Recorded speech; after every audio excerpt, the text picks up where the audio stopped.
നമ്മൾ നോക്കാൻ പോകുന്നത് minor and cofactor of A 2x2 matrix. അപ്പൊ ഈ മൈനറും കോഫാക്ടറും ഒക്കെ ഇമ്പോർട്ടന്റ് ആണ്, കാരണം നമുക്ക് ഇൻവേഴ്സ് കാണാനൊക്കെ ഇതിന്റെ ആവശ്യം വരും. Minor and cofactor of A, ആദ്യം നമ്മൾ 2x2 പറയും, അതുപോലെ തന്നെ സിമ്പിൾ ആണ്, സെയിം മെത്തേഡ്. സിമ്പിൾ ആയത് ആദ്യം പ്രയോഗിച്ച്, എന്നിട്ട് നമ്മൾ അടുത്ത ക്ലാസ്സിലായിട്ട് നമ്മൾ എന്തും പറയും, 3x3 മെട്രിക്സിന്റെ മൈനറും പറയും. അപ്പൊ മൈനർ എന്ന് വെച്ച് കഴിഞ്ഞാൽ സപ്പോസ് നമ്മുടെ മെട്രിക്സ് ഇങ്ങനെയാണുള്ളത് 1 2, ഒരു എക്സാമ്പിളിന് 2 3 4. അപ്പോ മൈനർ കാണാന്ന് വെച്ച് കഴിഞ്ഞാൽ മൈനറിനെ നമ്മൾ റെപ്രസെന്റ് ചെയ്യുന്നത്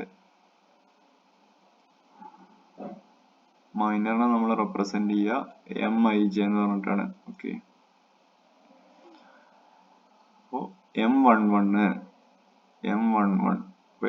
എന്ന് വെച്ച് കഴിഞ്ഞാൽ 11 എന്നുള്ളതുകൊണ്ട് എന്താ ഉദ്ദേശിക്കുന്നത് അറിയാൻ കേട്ടോ. ജനറൽ ആയിട്ട് നമുക്ക് ഒരു 2x2 മെട്രിക്സിന് ഇങ്ങനെ എഴുതാൻ പറ്റും, A11 first row first column, അതാണ് ഉദ്ദേശിക്കുന്നത്. അപ്പൊ A12 first row second column, A21 second row first column, A22 second row second column. അപ്പൊ ഈ രൂപത്തിലായിരിക്കും. അപ്പൊ A11 എന്ന് പറയുന്നത് ഏതായിരിക്കും, ഈ ഫസ്റ്റ് എലമെന്റ്. അപ്പൊ ഇവിടെ M11 എന്ന് വെച്ച് കഴിഞ്ഞാൽ ഫസ്റ്റ് ഈ സ്ഥാനത്ത് കിടക്കുന്ന ഇതെന്തായിരിക്കും, മൈനർ. അതിന്റെ മൈനർ എങ്ങനെ കാണാൻ അറിയോ, അതുള്ള റോയും കോളം ഒഴിവാക്കുക. അതായത് 1 ഉള്ള റോയും കോളം ഒഴിവാക്കി, 1 ഉള്ള റോ എന്ന് വെച്ച് കഴിഞ്ഞാൽ ഇതും 1 ഉള്ള റോ വെച്ച് കഴിഞ്ഞാൽ ഇതും 1 2 1 ഉള്ള കോളം ഇത് ഒഴിവാക്കി, ബാക്കിയുള്ളതിന്റെ ഡിറ്റർമിനന്റ്, ബാക്കി എന്താ ഉള്ളത് ഇവിടെ 4ന്റെ ഡിറ്റർമിനന്റ് ഞാൻ പറഞ്ഞിട്ടുണ്ടായിരുന്നു. ഒരു 1x1 മെട്രിക്സ് ആണെങ്കിൽ ഡിറ്റർമിനന്റ് എന്താ, അത് തന്നെ വരും. ഓക്കെ ആണോ? ഇനി സെയിം ഐഡിയ കേട്ടോ. അപ്പൊ M12 എന്ന് വെച്ച് കഴിഞ്ഞാൽ എന്താവും, 12ന്റെ സ്ഥാനത്ത് ഇവിടെ ഏതാണ് 2 അല്ലേ, 2 ഉള്ള റോയും കോളവും ഒഴിവാക്കി, ബാക്കി എന്തുണ്ടാവും, ഡിറ്റർമിനന്റ് ഓഫ് 3 തന്നെ. അടുത്തത് M21ന്റെ സ്ഥാനത്ത് ഇവിടെ ആരാണ്, 3 ആണ്. 3 ഉള്ള റോയും കോളവും ഒഴിവാക്കി കഴിഞ്ഞാൽ ബാക്കി ആര് വരും, 2 വരും. ഓക്കെ ആണോ? ഡിറ്റർമിനന്റ് ഓഫ് 2 തന്നെ.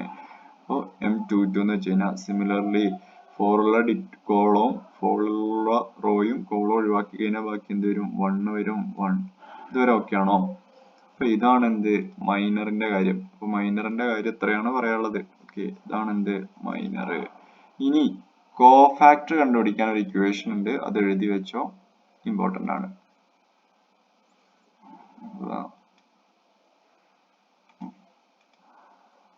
വേറൊരു കളർ എടുക്കുകയാണെങ്കിൽ സപ്പോസ്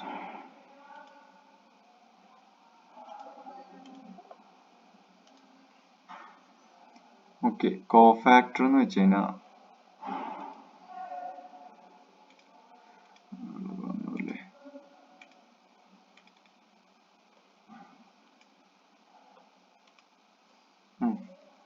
അതാ കോഫാക്ടർ എന്ന് വെച്ച് കഴിഞ്ഞാൽ, കോഫാക്ടർ കാണാൻ ഒരു ഇക്വേഷൻ ഉണ്ട്, ഇത് കളയുന്നുണ്ടേ. കോഫാക്ടർ എന്ന് വെച്ച് കഴിഞ്ഞാൽ അത് കാണാനുള്ള ഇക്വേഷൻ എന്ന് വെച്ച് കഴിഞ്ഞാൽ -1 കോഫാക്ടർ നമ്മൾ എങ്ങനെ റെപ്രസെന്റ് ചെയ്യും, Cij കാണാൻ നമ്മൾ എന്താ ചെയ്യുക, -1i+j into Mij. അപ്പോ ഇക്വേഷൻ കണ്ട് പേടിക്കൊന്നും വേണ്ട, സിമ്പിൾ ആണ്. എങ്ങനെയാണ് ഞാൻ പറഞ്ഞിട്ടുണ്ടായിരുന്നു, ഇതിന്റെ ജനറൽ ഫോം നമുക്കറിയാം. എങ്ങനെയാണ്, A11 A12 A21 A22 ഇങ്ങനെ ആയിരിക്കും എന്ത്, ഒരു 2x2 മെട്രിക്സിന്റെ ജനറൽ ഫോം ഉണ്ടായിരിക്കുക അല്ലെ. നേരത്തെ ഇവിടെ എഴുതിയത് തന്നെ. അപ്പൊ എന്ത് വരും, A11 A12 A21 A22 ഈ രൂപത്തിലായിരിക്കും. അപ്പൊ നമുക്ക് കാണേണ്ടത് C11 ആണെങ്കിൽ അപ്പൊ എന്ത് വരും, -1 ഈ രൂപത്തില് 1+1 into M11 നമുക്ക് ഇവിടെ ഓൾറെഡി കിട്ടിക്കഴിഞ്ഞു 4. അപ്പൊ എന്ത് വരും, -1 സ്ക്വയർ into 4. അപ്പൊ പിന്നെ ഒരു കാര്യം കൂടി ഇവിടെ അറിയാനുണ്ട്, അത് സ്ക്വയർ എടുക്കുന്നതാണ്. -1 എന്ന് വെച്ച് കഴിഞ്ഞാൽ എന്താണ്, -1 തന്നെ. ഇനി -1 സ്ക്വയർ എന്ന് വെച്ച് കഴിഞ്ഞാൽ എന്താവും, -1 into -1 1 ആയി ആണോ. ഇനി -1 ക്യൂബ് എന്താവും, -1 into ഇപ്പൊ കിട്ടിയ -1 സ്ക്വയർ, അപ്പൊ എന്താവും, അതും -1. ഇനി -1⁴ അതിനെ നമുക്ക് ഒരു -1 കൊണ്ട് ഗുണിച്ചു കഴിഞ്ഞാൽ 1 വരും. അപ്പൊ ഇവിടെ മനസ്സിലാക്കേണ്ട കാര്യം, -1 ഓഡ് പവർ ആണെങ്കിൽ അത് എപ്പോഴും -1 തന്നെ ആയിരിക്കും. ഇനി -1 ഈവൺ പവർ ആണെങ്കിൽ അത് 1 തന്നെ ആയിരിക്കും. അപ്പൊ ഈ രണ്ട് കാര്യങ്ങൾ മനസ്സിലാക്കുക കേട്ടോ, ഇമ്പോർട്ടന്റ് ആണ്. -1 റേസ് ടു ഓഡ് പവർ എന്തായിരിക്കും? -1. -1 റേസ് ടു ഈവൺ പവർ ആണെങ്കിൽ 1. അപ്പൊ ഇവിടെ ഓഡ് പവർ ആണെങ്കിലോ, അപ്പൊ അത് 1 തന്നെ. 1 into 4 അപ്പൊ എന്ത് തന്നെ കിട്ടും? 4 തന്നെ കിട്ടും. ഓക്കെ, അടുത്ത കണ്ടോക്കാം. C12 -1 raise to 1 + 2 into m12 എത്രയാണ്? 3 ആണോ? അപ്പൊ -1 ക്യൂബ് into 3 ഓഡ് പവർ അല്ലേ, അപ്പൊ -1 -1 into 3 എന്ത് വരും? -3 വരും. ഓക്കെ ആണോ? 4 വന്നു, -3 വന്നു. ഇനി അതാണ് കോഫാക്ടർ ഓഫ് സെക്കൻഡ് എലമെന്റ്. ഇനി കോഫാക്ടർ ഓഫ് തേർഡ് എലമെന്റ് അല്ലെങ്കിൽ C21 എന്ന് വെച്ചാൽ എന്ത് വരും? ഇതും സിമിലർലി -1 റേസ് ടു 2 + 1 into 2 എന്ത് വരും? -1 ക്യൂബ് into 2 -2 എന്ന് വരും. ഓക്കെ, ഇനി C22 എന്ന് വെച്ച് കഴിഞ്ഞാൽ എന്ത് വരും? 22 ആണ്. -1 റേസ് ടു 2 + 2 into 1 m22 എന്താണ്? 1 അല്ലേ, അപ്പൊ അതുകൊണ്ടാണ് into 1. അപ്പൊ C22 എന്ന് വെച്ച് കഴിഞ്ഞാൽ എന്ത് വരും? -1 raise to 4 into 1 even power ആണല്ലോ, അപ്പൊ 1 തന്നെ. 1 into 1 1 തന്നെ കിട്ടും. ഇത് മനസ്സിലായെന്ന് കരുതുന്നു. നമുക്ക് ഒരു എക്സാമ്പിളും കൂടി നോക്കാം. ഒരു 7 6 8 9 ഇങ്ങനെയാണെങ്കിൽ m11 എന്ത് വരും?